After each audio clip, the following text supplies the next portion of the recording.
By 1943, the war in Europe had reached a brutal stalemate. Britain stood battered but unbroken, watching across the narrow strip of the English Channel at the dark outline of occupied France. Hitler's armies had stretched their power from Norway to North Africa. Behind the towering walls of concrete bunkers and barbed wire, the Nazi regime had turned Western Europe into what they proudly called Festung Europa, Fortress Europe. The Allies had driven the Axis out of Africa, and the next logical step was clear: they had to return to the continent. They had to invade France.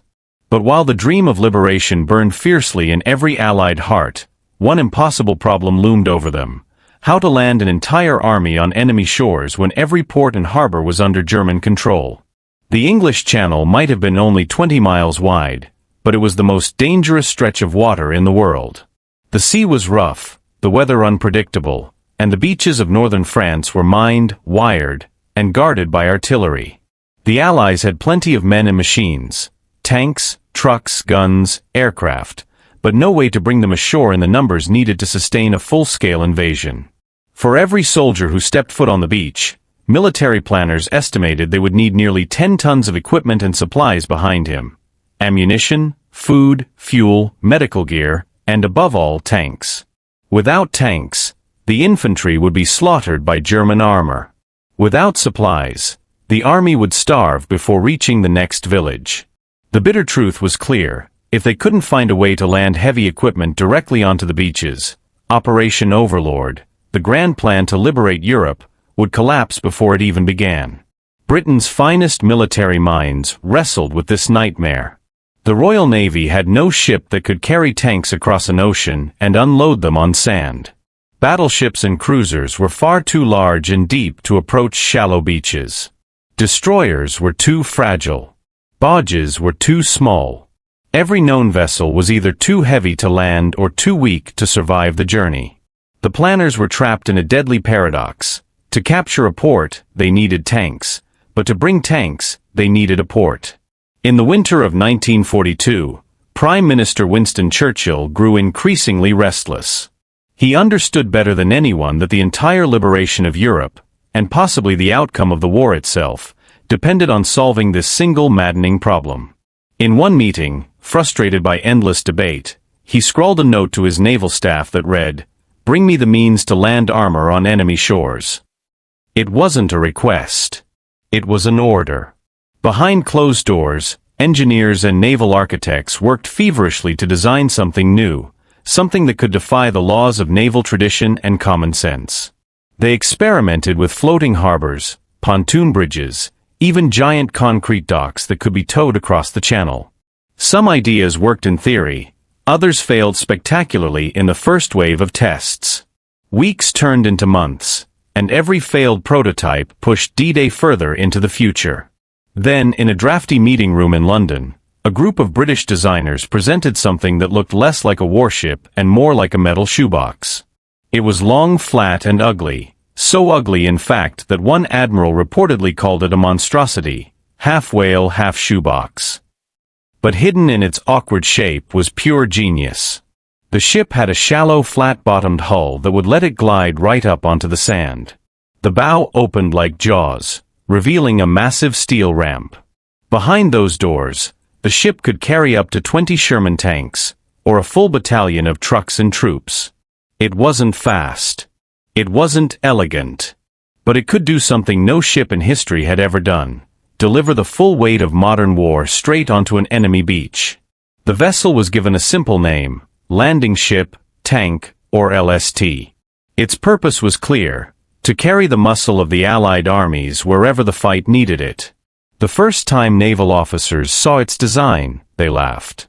It looked absurd, they said, too big to land, too flat to sail, too heavy to survive a storm.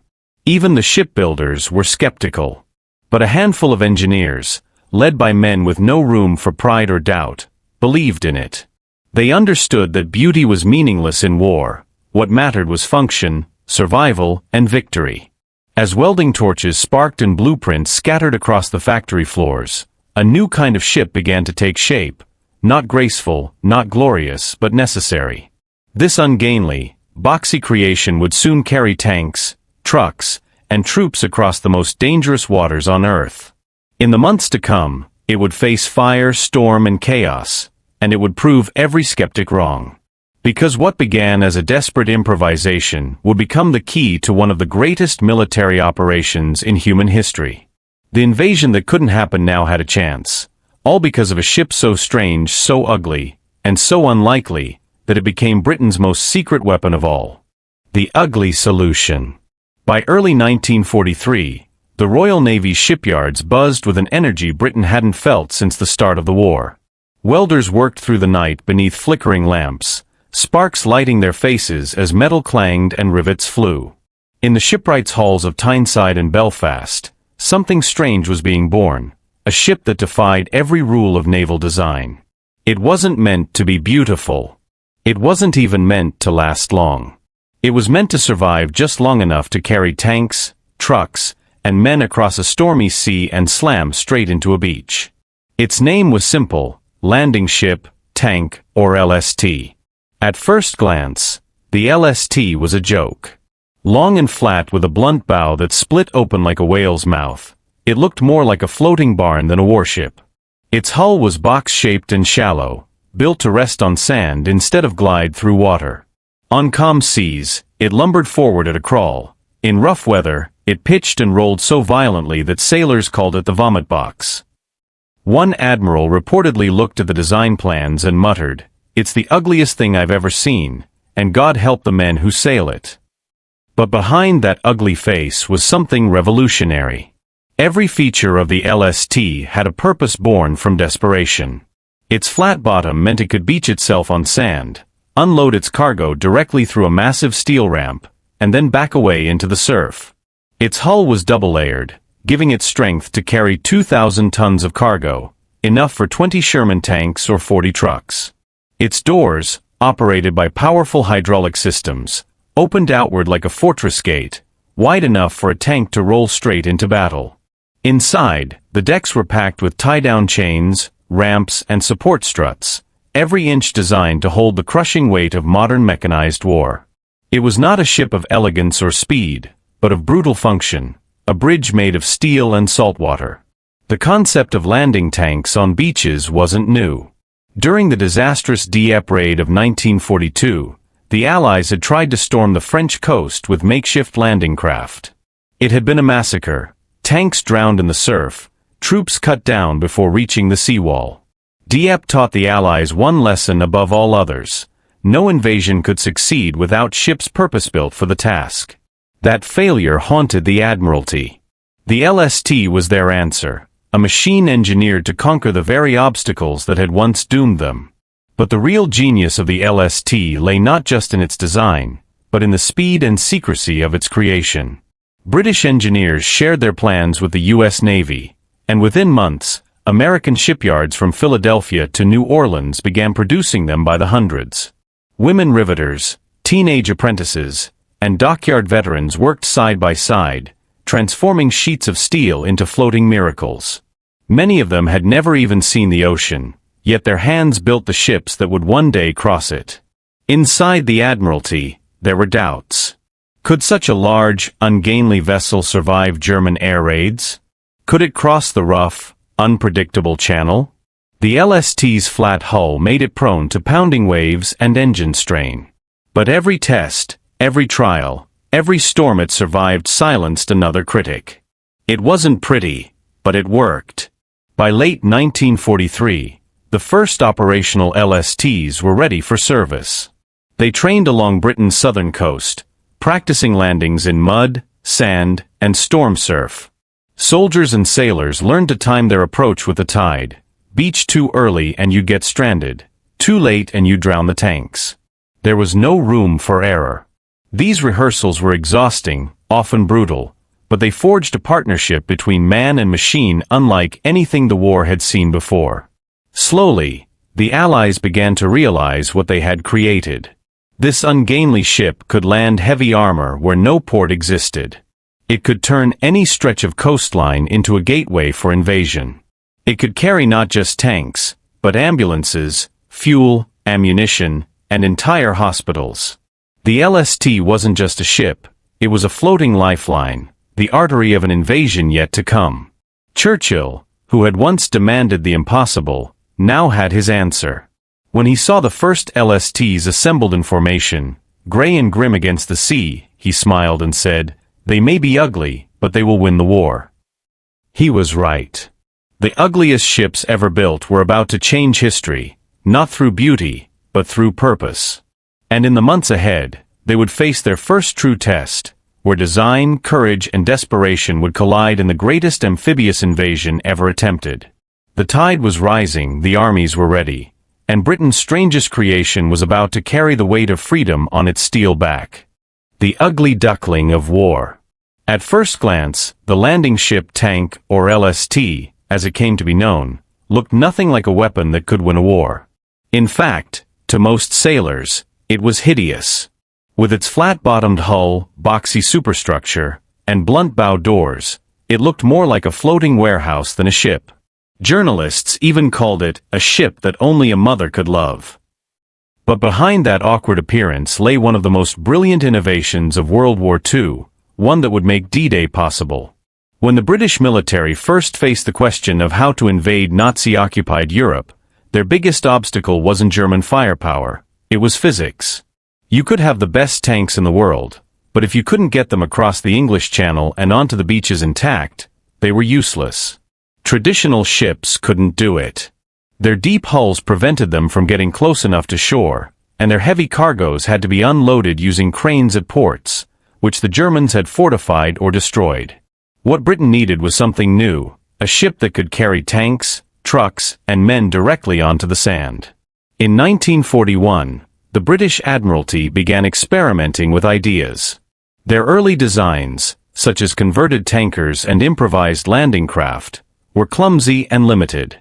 Then came a radical proposal: build a massive flat-bottomed ship with a ramp at the front, capable of sailing across the ocean, grounding itself on a beach, and unloading an entire armored column directly onto enemy soil. It sounded absurd. Traditional naval officers hated the idea. They called it a monstrosity. But a handful of visionary engineers, working under incredible pressure, decided to make it happen anyway. Britain began constructing the first prototype, LST-1, at Harland and Wolff Shipyard in Belfast, the same company that had built the Titanic. The ship stretched over 350 feet long, could carry up to 20 Sherman tanks, and had enormous bow doors that opened to release a steel ramp. But it wasn't perfect.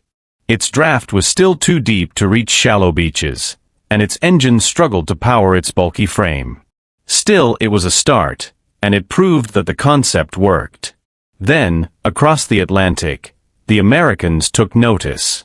When Winston Churchill presented the LST design to the U.S. Navy, they immediately recognized its potential.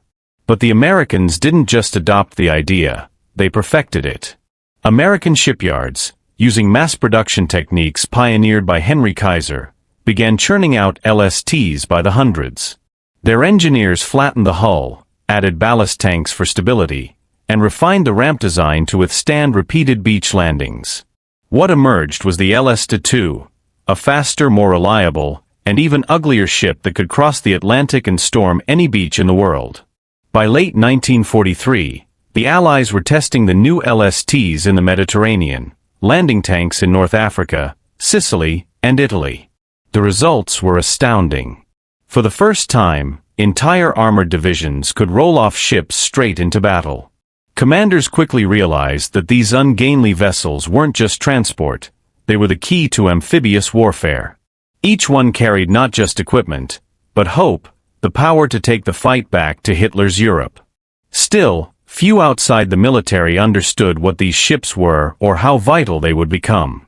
The LSTs had no glamour, no sleek lines, no heroic stories in newspapers. They were slow, noisy, and often tossed around like toys in rough seas. Sailors joked that LST stood for large, slow target. But every soldier who rode one into battle knew their worth. These floating beasts turned beaches into front lines. As plans for D-Day began to take shape under Operation Overlord, one thing became clear: without the LST, there could be no invasion. The Allies could have the greatest fleet, the most experienced generals, and the bravest soldiers, but without a way to deliver heavy armor to France's shores, the invasion would stall within hours. The fate of Europe rested, quite literally, on the deck of the world's ugliest ships. By the end of 1943, Allied production was in overdrive. Shipyards along the U.S. coasts were launching a new LST every few days. Over 1,000 would eventually be built. They became the workhorses of liberation, anonymous, uncelebrated, yet utterly indispensable. They didn't make headlines. They didn't look heroic. But soon, these floating boxes would carry the steel and courage needed to break Hitler's grip on Europe. The ugly ducklings of the sea were about to become the backbone of D-Day, and change the course of history forever. Tested in blood and mud. Before the LSTs became the unsung heroes of D-Day, they first had to earn their reputation the hard way, through trial, error, and blood. The early versions of these ungainly ships were put to the test long before the beaches of Normandy. From the disastrous raid at Dieppe to the brutal campaigns in North Africa and Italy, these first missions revealed every flaw, every weakness, and every hard lesson the Allies needed to learn before they could launch the greatest amphibious invasion in history. In August 1942, the Allies attempted a bold operation, the Dieppe raid. It was meant to test German coastal defenses and gather intelligence for a future full-scale invasion. But from the moment the landing craft hit the beaches, things went terribly wrong. The tanks, carried on primitive landing ships and barges, sank or became trapped in the pebbled beaches. Waves of soldiers were cut down by machine gun fire before they even reached cover. The raid turned into a massacre. Over half of the 6,000 men who landed were killed, wounded, or captured. For the British planners, Dieppe was a brutal wake-up call. They realized that landing craft needed not only to survive rough seas, but also to deliver tanks and vehicles reliably onto uneven, shallow beaches. The flat-bottomed LST design, still in its infancy, had potential, but it had to be perfected. The lessons of Dieppe were written in blood, and they pushed engineers to rethink everything about amphibious warfare. Soon, the first operational LSTs began arriving in the Mediterranean, where the Allies were preparing to invade North Africa and later Italy. These missions would be their real baptism of fire. The ships were enormous, unwieldy, and slow, yet they carried the very tools needed to win battles: tanks, trucks, fuel, and men. When they first hit the beaches of Tunisia and Sicily, chaos reigned. Waves smashed against their hulls, ramps jammed in the sand, engines overheated, and unloading took hours instead of minutes. In Operation Husky, the invasion of Sicily in July 1943, the limitations of the LSTs became painfully clear. Many couldn't approach close enough to the shore, and tanks had to wade through deep water under fire. Beach gradients, tides, and soft sand turned landings into logistical nightmares. Yet, amidst the confusion, something extraordinary happened. The LSTs worked. Slowly, clumsily, they delivered their cargoes. For every ship stuck in the mud or hit by shellfire, 10 others succeeded in putting tanks and trucks on solid ground. Every challenge became a lesson. Engineers redesigned the ramp hinges to withstand impact. They added stronger ballast systems so the ships could raise and lower themselves for shallower landings. Crews learned how to coordinate tides, anchor positions, and unloading speeds. The men who served aboard these ugly ships became experts in the most complex and dangerous kind of warfare, landing an army on hostile shores. By the time the Allies invaded Italy at Salerno and Anzio, the LST fleet had evolved. They were still slow and lumbering, but now they were reliable, battle-hardened, and trusted. Soldiers began to see them not as ugly floating boxes, but as lifelines. They carried not only tanks, but also medical units, supplies, and even makeshift hospitals. After one brutal landing, an officer was heard saying, "If it weren't for the LSTs, we'd still be stuck in the surf." However, the price of progress was high. Many LSTs were lost to German air raids and mines. The crews faced unimaginable conditions: long days at sea, cramped quarters, constant danger. Yet, Each mission brought the Allies closer to mastering the impossible art of amphibious warfare. Every ship that sank taught the engineers a new way to keep the next one afloat. Every soldier who fell on a beach reminded the planners that precision, timing, and engineering could mean the difference between victory and slaughter. By early 1944, the LSTs that would soon line the English Channel were no longer crude experiments. They were finely tuned machines of war. Their decks were reinforced, their ramps extended, their engines upgraded. Each ship was a floating bridge between sea and land, capable of turning any coastline into a battlefield. The failures of Dieppe, the mud of Sicily, and the blood of Anzio had forged something powerful, a fleet ready to deliver vengeance and liberation in equal measure. When the time came for D-Day, the LSTs wouldn't just be landing equipment, they'd be landing experience, innovation, and sacrifice. Every dent, every patch, every scar on their steel hulls carried a story. The story of how a ship once mocked as ugly became the most vital link in the chain of victory. The Secret Armada. By June 1944, the stage was set for the largest amphibious invasion in history, Operation Overlord. The Allies faced a challenge unlike any other, landing an army on heavily fortified beaches while carrying tanks, trucks, artillery, fuel, and supplies needed to sustain weeks of combat. At the heart of this colossal undertaking were the landing ship tank, the LSTs, often called the ugliest ships in the fleet, yet they were about to become the backbone of D-Day. Over 200 of these lumbering steel giants lined the southern coast of England, from Portsmouth to Plymouth, in secret anchorages and concealed harbors. The scale was staggering. Each ship was capable of carrying multiple tanks, hundreds of troops, and tons of vital supplies. Together, this armada represented the logistical lifeline for the invasion, a floating bridge spanning the English Channel. Despite their size and awkward design, the LSTs were built for one purpose: to get heavy equipment directly onto hostile beaches, bypassing the need for ports that the Germans had fortified or destroyed. Secrecy was paramount. The German intelligence network was keenly watching the English coast, waiting for any sign of troop movements. Convoys were masked at night, radio silence was enforced, and dummy ships and decoy exercises were staged to mislead enemy reconnaissance. The Allies even spread rumors of invasions at Pas-de-Calais to confuse Hitler's generals and divert attention from Normandy. Meanwhile, the LST crews were training relentlessly, practicing beach landings, ramp operations, and rapid unloading under simulated enemy fire. Every tide, sand gradient, and beach obstacle was studied in meticulous detail. The human element was as critical as the machines themselves.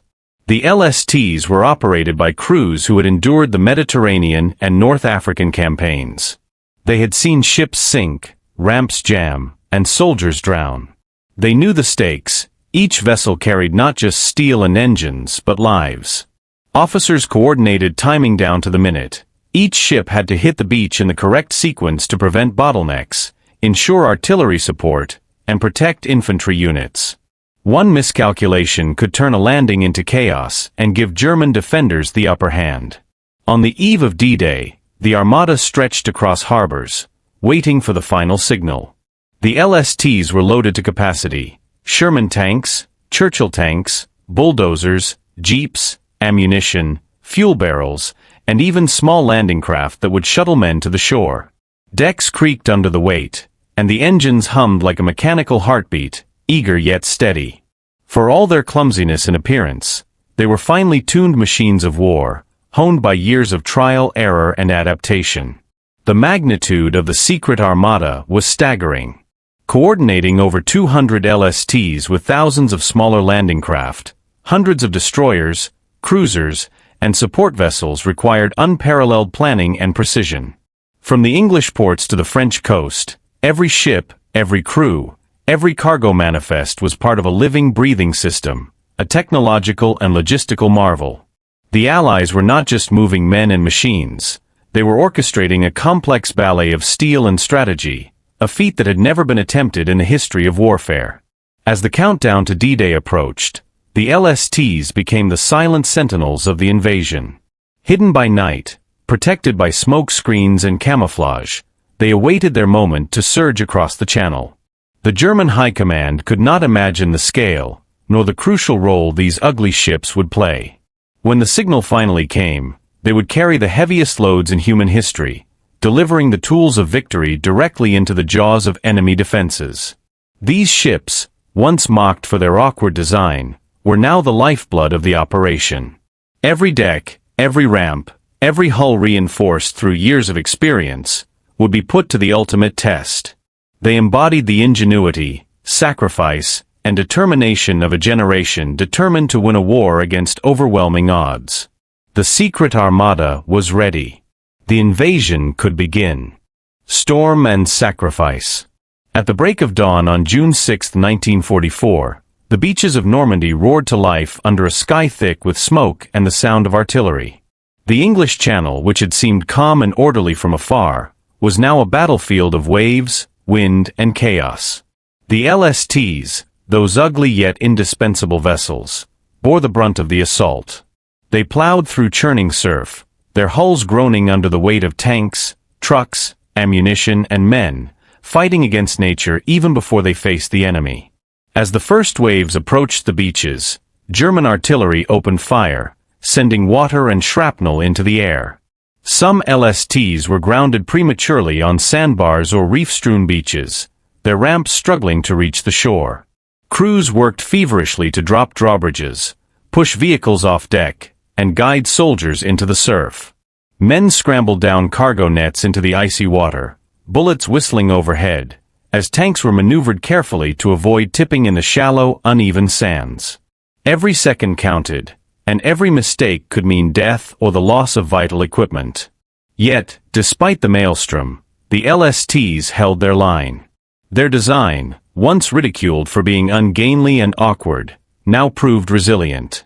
Flat-bottomed hulls allowed them to sit high on the sand while unloading, their massive ramps serving as conduits for tanks and troops to pour onto the beaches. The ship's sheer size and strength absorbed the shock of waves and shellfire alike, providing a moving shield for smaller landing craft and infantry behind them. Engineers and crews coordinated with the precision born of years of training. Vehicles were directed off ramps, supplies handed over to officers on the beach, and men guided to the safety of dunes or defensive positions. The chaos extended beyond just the physical challenges. Smoke from naval bombardments mingled with the cries of the wounded, the roar of tanks, and the relentless crash of waves. Some LSTs were hit by artillery, decks scorched and twisted, but still they remained operational, their crews improvising repairs on the fly.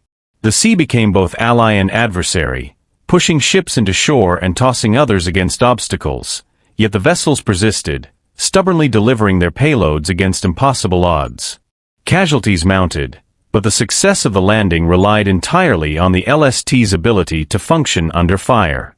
Each ship's load of Sherman tanks, howitzers, and bulldozers directly influenced the battle on shore. Without them, the infantry would have been stranded, unable to overcome the fortified German positions.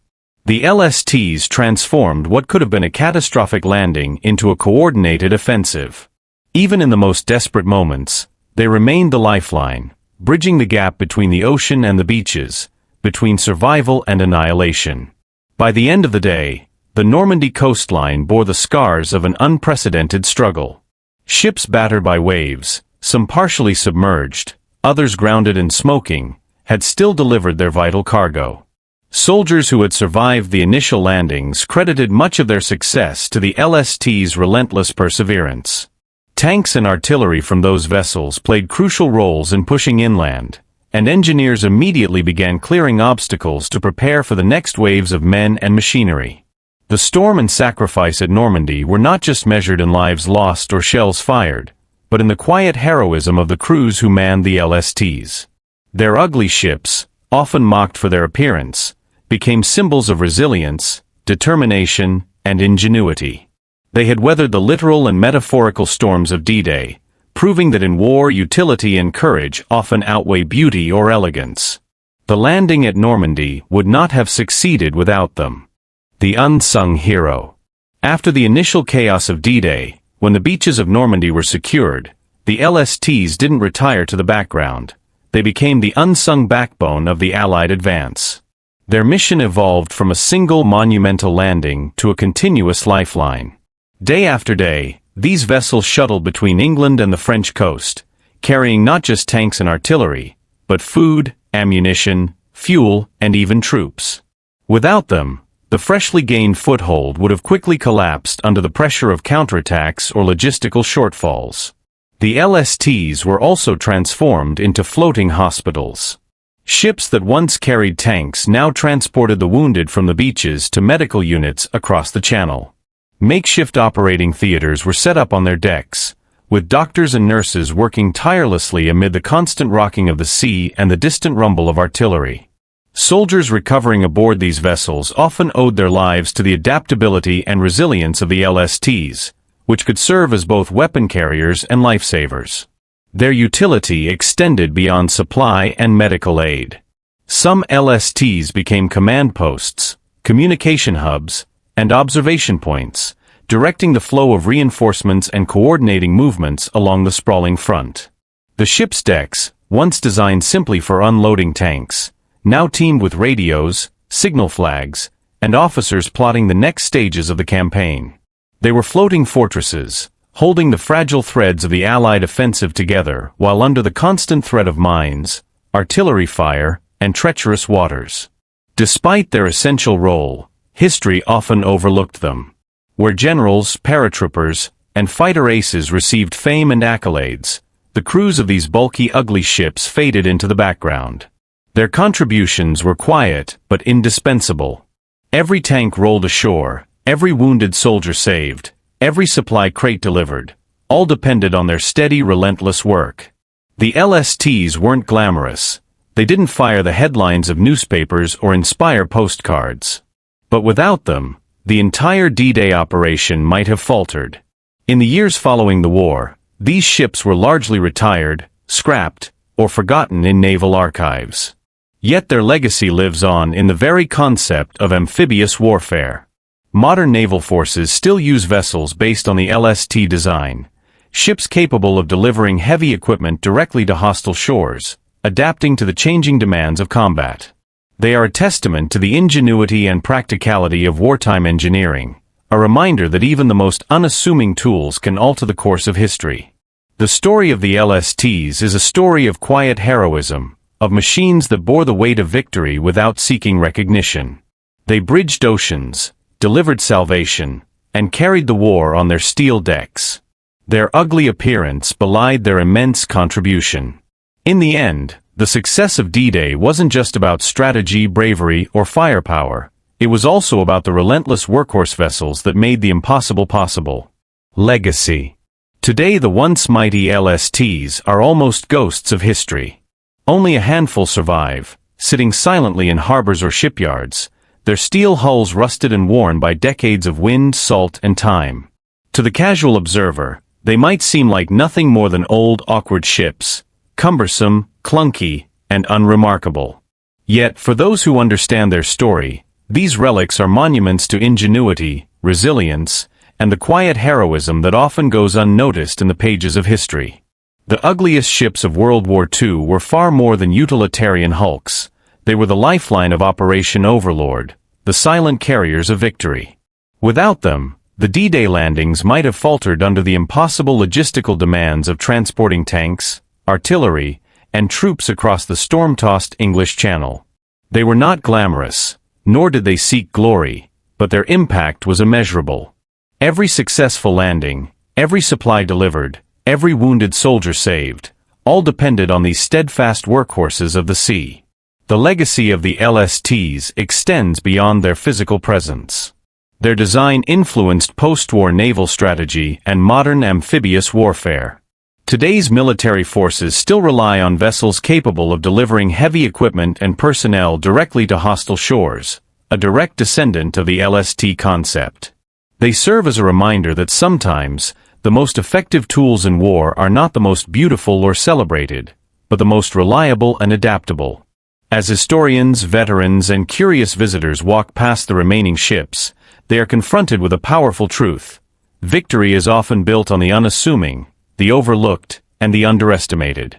These LSTs, with their rusted decks and faded paint, tell a story of quiet heroism.